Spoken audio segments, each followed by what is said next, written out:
আসসালামাইকুম, আশা করি তোমরা সকলে ভালো আছো। কয়েকদিন পর তোমাদের ফিজিক্স পরীক্ষা আছে, তাই আমি ফিজিক্স সাজেশন নিয়ে হাজির হলাম। ম্যাথ দিলাম, বাকিগুলো সাজেশন না দিলে হয়। ধারাবাহিকভাবে তুমি কেমিস্ট্রি, বায়োলজি এন্ড হায়ার ম্যাথও পেয়ে যাবে, ঠিক আছে? তো আমি আজকে এমন কয়েকটা কথা বলবো, যে গুরুত্বপূর্ণ কথা। কোন কোন অধ্যায় তুমি বাছে বাছে পড়বা, যে তুমি 5টা সিকিউ কমন দিতে পারো। তুমি জানো যে তোমাকে এই অধ্যায়ে হচ্ছে 3 ঘন্টা, এক্সাম হচ্ছে 3 আওয়ার দিয়ে দিতে হবে, 3 ঘন্টায় দিতে হবে। 25টা এমসিকিউ থাকবে আর 5টা সিকিউ থাকবে। ওকে? যে পারবে তার 2 আওয়ারের মধ্যে শেষ হবে, যে পারবে না তার 3 আওয়ারের মধ্যে শেষ হবে না। এই 25টা এমসিকিউ তো পুরো বই জুড়ে থাকবে। এই যে 5টা সিকিউ আছে, এমন যদি তুমি ছয়টা অধ্যায় যদি পড়ো, তাহলে 100% 5টা সিকিউ কম পাবা। তো আমি 6 থেকে 7টা অধ্যায় তোমাকে দাগাই দিচ্ছি, রিস্ক না নিয়ে 6 থেকে 7টা অধ্যায় দেখবো। চলো শুরু করি। Let's get started. অধ্যায়গুলোর মধ্যে আমি যদি বলি যে এখানে কোন কোন অধ্যায় আছে, 2 অধ্যায় থেকে একটা সিকিউ 100% কমন, কোনো মিস নাই।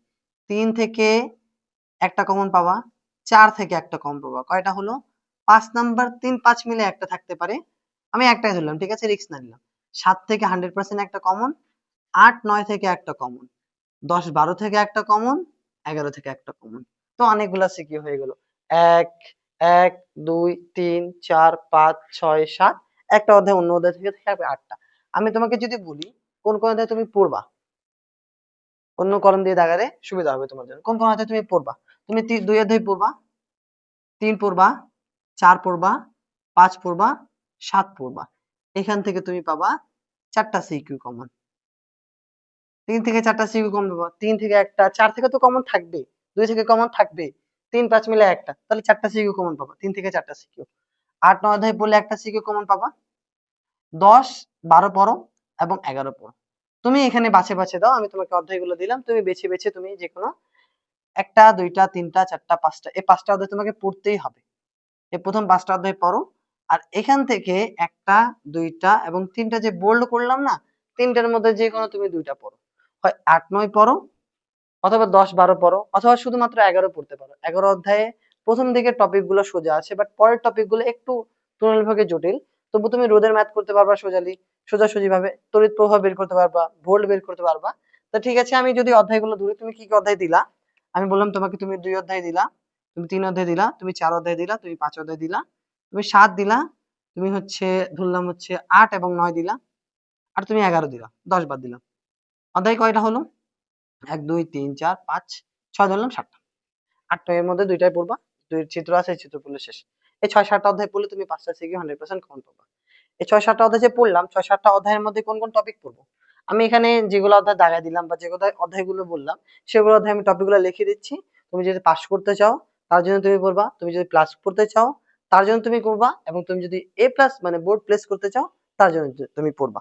তো প্রথমে যদি দেখি দ্বিতীয় অধ্যায়, অধ্যায় 2 গতি। আমরা জানি সোজা একটা অধ্যায় আছে। কি কি বলবে? 1 নাম্বার, তুমি পাস করতে চাও, 1 নাম্বার টপিক পড়বা গতি সম্পর্কিত রাশির মধ্যে পারস্পরিক সম্পর্ক বিশ্লেষণ। গতি সম্পর্কিত রাশি, এখানে কি s equal to qt plus half, এটি সূত্র দিয়ে থাকবে। s equal to q plus v 2 into t দিয়ে থাকবে। আমাকে অতিক্রান্ত দূরত্ব, আমাকে গতি বের করতে বলবে, আমাকে ত্বরণ বের করতে, আমাকে বেগ বের করতে বলবে, আমাকে v বের করতে বলবে, আমাকে h বের করতে বলবে। যেটা বের করতে বলবে, আমি প্রথম গতি সম্পর্কিত সমূহের রাশি সমূহের মধ্যে পারস্পরিক সম্পর্ক একটা থেকে একটা। লেখচিত্র থাকবে, থাকবে মানে থাকবে 100%। একটা লেখচিত্র দেওয়া থাকবে, ওখান থেকে তোমাকে ক্যালকুলেশন করে মানটা বের করতে হবে, যে টোটাল দূরত্ব কত হলো। এই অধ্যায়ের মধ্যে সবচেয়ে বেশি ইম্পর্টেন্ট থাকে দূরত্বটা নির্ণয় করা থাকে। রাশির মধ্যে সম্পর্ক, কি রাশি? ওই যে বললাম প্রথমটার সাথে এটা মিল আছে। এবং মুক্তভাবে পড়ন্ত কোনো বস্তু হয় নিচ থেকে উপর দিকে নিক্ষেপ করছি, অথবা উপর থেকে নিচের দিকে নিক্ষেপ করছি। নিচ থেকে উপর দিকে নিক্ষেপ করলে h ইকুয়াল টু ইউটি, নিচ থেকে যদি উপরে হাফ জিটি স্কয়ার সূত্র আছে, উপর থেকে নিক্ষেপ হলে প্লাস হয়ে যাবে মাইনাসের জায়গায়। তো এই 4টা টপিক আছে। পাস করতে গেলে প্রথমটা, প্লাস করতে চাইলে 2টা, এবং যদি প্লেস করতে চাও তাহলে 4টা টপিক, প্রথম 4টা টপিক পড়বা, ঠিক আছে? তৃতীয় অধ্যায় ভরবেগের সংরক্ষণ সূত্র, শক্তি নিত্যতা। ভরবেগের সংরক্ষণ সূত্র থাকবে, সূত্র আছে m1 v1 m1 u1 plus m2 u2 equal m1 v1 plus m2 v2। এই সূত্র দিয়ে একটা ম্যাথ পাবা, অথবা পাশ্চাৎ বেগ বের করতে বলবে, অথবা মিলিত বেগ বের করতে বলবে, এই সূত্রে একটা ম্যাথ পাবাই। ওকে? নিউটনের দ্বিতীয় সূত্র প্রয়োগ করে ব্যবহার, F ইকুয়াল টু ma, এই হচ্ছে F equal to m, u minus v u plus v by two t, এটা সূত্র দিয়ে ম্যাথ করতে পারবা। এবং বস্তুর গতির উপর ঘর্ষণ, কোন কোন ঘর্ষণ আছে, ঘর্ষণের গুণাঙ্ক কি আছে, কেমন আছে, কিভাবে আছে, নিউটনের গতির তৃতীয় সূত্র, প্রতিক্রিয়া সমান বিপরীত প্রতিক্রিয়া আছে, এই টাইপের ম্যাথ গুলো করবা। আর বলের প্রকৃতি আর গতির সমীকরণের উপর বলের প্রভাব। আমি যদি বলি ভরবেগের সংরক্ষণ সূত্র যে আছে, শুধু সংরক্ষণ সূত্র থেকে থাকবে এমনটা না, গতি শক্তি বা আছে শক্তি সংরক্ষণ থাকতে পারে half m1 v1 square plus half two m2 এ দিয়েই থাকতে পারে, বা কাজের থাকতে পারে। তুমি যেটা থাক ভরবেগের সংরক্ষণ সূত্র একটা বোর্ড সলভ করবা, আর লাগবে না করতে। এই ছিল 3 অধ্যায়ের মধ্যে। পাঁচ প্লাস প্লাস, এটা 5 নাম্বার হবে, 3টা করলে এখান থেকে শেষ হয়ে যাবে। চতুর্থ অধ্যায় যদি আসি, চতুর্থ অধ্যায়ের মধ্যে কি বলছে, 100% থাকবে, মানে থাকবে একবার 100% কমন। কি, গতিশক্তি নির্ণয় করো, বিভব শক্তি নির্ণয় করো, মোট শক্তি নির্ণয় করো। উচ্চতা দেওয়া আছে, এ বিন্দু বি বিন্দু সি বিন্দুতে কোথায় গতিশক্তি মানে শক্তি বের করতে বলবে, 1 নাম্বার টাইপ। 2 নাম্বার কথা হচ্ছে যে উচ্চতা যদি গতিশক্তি বিভব শক্তির 2 গুণ হয়, 3 গুণ হয়, 4 গুণ হয়, তাহলে আমাকে কোথায় এবং উচ্চতা কত হবে এর মানটা বের করতে হবে। যত গুণ হবে আমাকে ওই হিসাবে মানটা বের করতে হবে। শক্তির রূপান্তর, শক্তির নিত্যতা সম্পর্কিত, ওই নিত্যতার সূত্র বললাম না, যে নিত্যতা মানে কি না, এ এ বিন্দুতে গতিশক্তি বিভব শক্তি যদি থাকে, তাহলে সি বিন্দুতে বিভব শক্তি গতিশক্তি সমান থাকবে, এর মান আমাকে বের করতে হবে। এবং ক্ষমতা, কর্মদক্ষতা, পাওয়ার P = W/T দিয়ে সূত্র, কর্মদক্ষতা ইটা দিয়ে সূত্র আছে, এই ম্যাথ গুলা করবো। বল, কাজ এবং সরণের মধ্যে সম্পর্ক, বল F = m, W = mg, এর মধ্যে সম্পর্ক বের করতে বলবে। আর কাজ, শক্তির মধ্যে পার্থক্য। ঠিক আছে, এগুলো কোথায় পাবা, এগুলো আমি ডিসক্রিপশন হোক, কমেন্ট বক্স হোক, সবগুলো লিংক দিব, সবগুলোর পিডিএফ এখানে দেওয়া আছে। ঠিক আছে, সবগুলো দেখলে কমন পাবা। এবার আসি 5 অধ্যায়, তারপর 7 অধ্যায়, 5, 7, 8, 9 এবং 11। পঞ্চম অধ্যায়, সপ্তম অধ্যায়, অষ্টম অধ্যায়, নবম অধ্যায়, দশম এবং এরপর একাদশ অধ্যায় দিব। এবং এগুলো সবগুলো অ্যান্সার ডিসক্রিপশন বক্সে, যারা ফেসবুক থেকে দেখছো কমেন্ট বক্সে এবং আমার প্রোফাইলে নক করলে অথবা আমার হোয়াটসঅ্যাপে নক করলে সবগুলো অ্যান্সার পেয়ে যাবা। সাথে সাথে এর বোর্ড কোয়েশ্চেনের পিডিএফও পেয়ে যাবা। ঠিক আছে, তাহলে পঞ্চম অধ্যায়ের ক্ষেত্রে কি বলছে, বস্তু পানিতে ভাসে কেন। ঠিক আছে, বস্তু পানিতে ভাসলে এর ম্যাথ, একটা টাইপের ম্যাথ আছে, এটা একটা টাইপের ম্যাথ করব। ঘনত্ব রো এর মান নির্ণয় করতে বলবে। আর্কিমিডিসের সূত্র, কত নিমজ্জিত আছে, পুরো ভাসে আছে নাকি মাঝামাঝি ডুবে গেছে নাকি সম্পূর্ণ ডুবে গেছে। বল ক্ষেত্রফল পরিবর্তনের সাথে চাপের পরিমাণ P = h রো জি। আর একটা আছে যে h রো জি, যে v, যেটা v সূত্র দিয়ে ম্যাথ যেটা আছে ম্যাথ করব। স্থির তলের মধ্যে কোন বিন্দুতে চাপ নির্ণয়, স্থির তলের মধ্যে কোন বিন্দুতে চাপ নির্ণয়।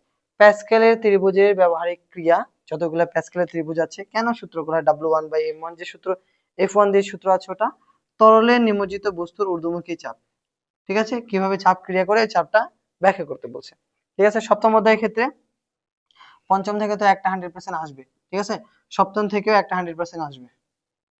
তাহলে এখানে সপ্তম অধ্যায় কি, তরঙ্গ বেগ, তরঙ্গ দৈর্ঘ্য, কম্পাঙ্ক, ম্যাথ, এই টাইপের যতগুলো ম্যাথ আছে সবগুলো ম্যাথ এখান থেকে থাকবে। b = f λ, f = 1/t, পর্যায়কাল যতগুলো আছে এটা। প্রতিধ্বনি, এটা তো 100%, একেবারে 100% আসবে, মানে আসবে পরীক্ষার মধ্যে। ঠিক আছে, একজন সব দাঁড়ায় আছে, শব্দ দিল, শব্দ আবার ফিরে আসলো, কত সেকেন্ড পর শুনতে পাবে, দূরত্ব কত নির্ণয় করো। শব্দের বেগের পরিবর্তন, একটা শব্দের বেগ কিভাবে পরিবর্তন হয়, পানিতে শব্দের বেগ, বাতাসে শব্দের বেগ, অথবা কঠিন পদার্থের শব্দের বেগের পরিবর্তন।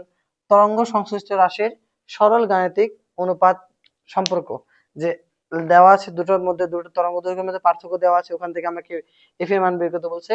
আর দৈনন্দিন জীবনে প্রতিসঙ্গে, এখানে একটা খ নম্বর কোশ্চেন আসতে পারে যে শিশু বা মহিলাদের বা মেয়েদের গলার স্বর হালকা বা হালকা হলেও পুরুষদের কণ্ঠস্বর ভারী কেন, ব্যাখ্যা করো, এরকম কিছু। তারপর অষ্টম অধ্যায় থেকে অষ্টম নবম মিলে দুইটা, একটা অষ্টম অধ্যায়ে শুধুমাত্র কয়েকটা টপিক আছে, 6টা চিত্র, 100%, যে বাস্তব অবাস্তব, আকার আকৃতি প্রকৃতি, কোথায় মিলিত হবে কোথায় মিলিত হবে না, কেন মিলিত হবে কেন মিলিত হবে না, সবগুলা ব্যাখ্যা করতে বলবে। তারপরে এই টাইপের একটা ম্যাথ আমাকে আমাকে হয়তো প্রতিবিম্বের দূরত্ব বের করতে বলবে, লক্ষ্যবস্তুর দূরত্ব বের করতে বলবে, প্রধান ফোকাস বের করতে বলবে, এই টাইপের ম্যাথ। আর বিবর্ধনের একটা ম্যাথ, এখান থেকে তুমি যদি পাও তাহলে 4 মার্ক কমন পেতে পারো, 4 থেকে 6 মার্ক কমন পেতে পারো এখান থেকে। আর নবম অধ্যায় যদি পড়ি, নবম অধ্যায়ের ক্ষেত্রে লেন্সের ক্ষমতা, প্রতিসরণাঙ্ক, যে লেন্সের ক্ষমতাগত ডায়োপ্টার যেটা আছে, প্রতিসরণের সূত্র, পূর্ণ অভ্যন্তরীণ প্রতিফলন কেন হয়, প্রতিফলন, এবং চিত্র 6টা চিত্র আছে না, লেন্সের কোথায় মিলিত হবে, কি হবে, উল্টা সোজা, আকার আকৃতি প্রকৃতি, তার সাথে সাথে চোখের ত্রুটি 100%, হ্রস্ব দৃষ্টি, দীর্ঘ দৃষ্টি, যদি এই দুটো অধ্যায়ের মধ্যে কোশ্চেন থাকে তাহলে তুমি হচ্ছে এখান থেকে পাবা, এই যে এখান থেকে পাবা একটা কমন, চিত্র থেকে এখান থেকে একটা কমন পাবা। দুটো অধ্যায় যদি মিলাই একসাথে করে, এটা তো 100% চোখে দুটি আসবে।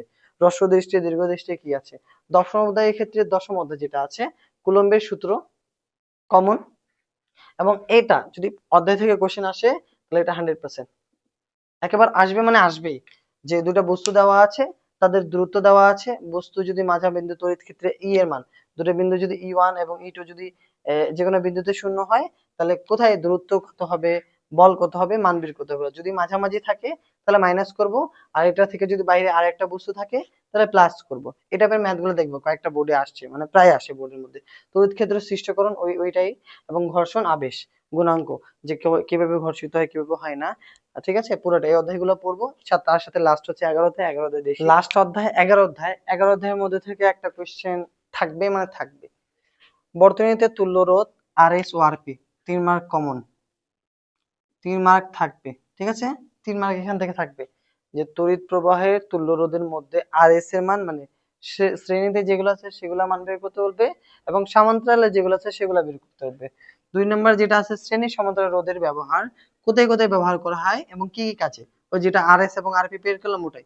লেকচিত্রের সাহায্যে তড়িৎ প্রবাহ এবং বিভব পার্থক্যের মধ্যে সম্পর্ক স্থাপন, যে কারেন্ট কোন দিক থেকে যাচ্ছে, কিভাবে যাচ্ছে, ভোল্ট কত হবে, মান বের করতে হবে। তড়িৎ ক্ষমতা ই এর মান বের করতে হবে, ঠিক আছে, তড়িৎ ক্ষমতা, ক্ষমতা মানে হচ্ছে পাওয়ার, পি এর মান বের করতে হবে, ঠিক আছে, পি। তড়িৎ চালক শক্তি, বিভব পার্থক্য ই এবং ভি, বর্ষদ বাড়িতে বর্তনীর ব্যবহার, আপেক্ষিক রোধ রো এর মানটা আমাকে বের করে নিয়ে এবং পরিবাহকত্ব বের করতে হবে। এগুলো অধ্যায় যদি পড়ি তাহলে 2 গেল, 3 4 5 6 7 8 9 হয় 10, না হলে 11, ঠিক আছে। এ পড়লে এখান থেকে কমন পাবে ইনশাআল্লাহ 100%। তো এগুলো পুরোটাই ছিল, আমরা পুরোটাই পড়লাম এবং অধ্যায়গুলো দাগিয়ে দিলাম। তুমি অধ্যায়গুলো দেখবা, পড়বা, সাথে আমার শীটটা পড়ো, সাথে বোর্ডগুলো কোশ্চেন পড়ো, আর বেশি বেশি করে এমসিকিউ গুলো প্র্যাকটিস করো। কেননা ফিজিক্সের সবাই ম্যাক্সিমাম এমসিকিউ তো ধরা খায়, যেমন জেনারেল ম্যাথের মধ্যে এমসিকিউ প্রায় যেভাবে টাইম চলে যাওয়ার পর আমরা দেখলাম যে শেষ হয়ে গেছে, তেমনি ফিজিক্সের মধ্যে এমসিকিউ এরকম হয়। ফিজিক্স যেহেতু ম্যাথ করতে হয়, তাহলে এমসিকিউ করো এবং বারবার যে বোর্ডগুলো এমসিকিউ আছে সেগুলো প্র্যাকটিস করো। আর যদি বলি তুমি 19 থেকে শুরু করে 24 পর্যন্ত একটু বোর্ডগুলো দেখো, আর এই সাজেশন গুলো যেগুলো যেগুলো ছিল, বোর্ডগুলো যেগুলো যেগুলো আসছে সেগুলো ফলো করলে ইনশাআল্লাহ তুমি 5টা কি 7টা সিকিউ কমন পাবা। 7টা সিকিউ কমন পাই কোনো লাভ হবে না, তোমাকে 5টা সিকিউ দিতে হবে, এবং 25টা এমসিকিউ এর মধ্যে তুমি যদি 20টার উপরে যদি পাও তাহলে নিশ্চয়ই তুমি A+ পেতে পারো, ঠিক আছে। তো এটা পুরোটা ভিডিও ছিল 11 অধ্যায়, একেবারে শুরু থেকে শেষ পর্যন্ত আমরা পড়লাম। ধন্যবাদ এতক্ষণ ধরে ভিডিও দেখার জন্য। যারা এখন আমরা সাবস্ক্রাইব করো নাই সাবস্ক্রাইব করে দিও, এবং যারা এখন আমরা ফেসবুক পেজটা ফলো করে নাই ফলো করে দিও, সাথে থাকো, এবং সাথে সাথে আমার আইডিতে নক করতে পারো, মোহাম্মদ সুজন হুসাইন আইডিতে। ধন্যবাদ, and as always thanks for watching. আসসালামু আলাইকুম।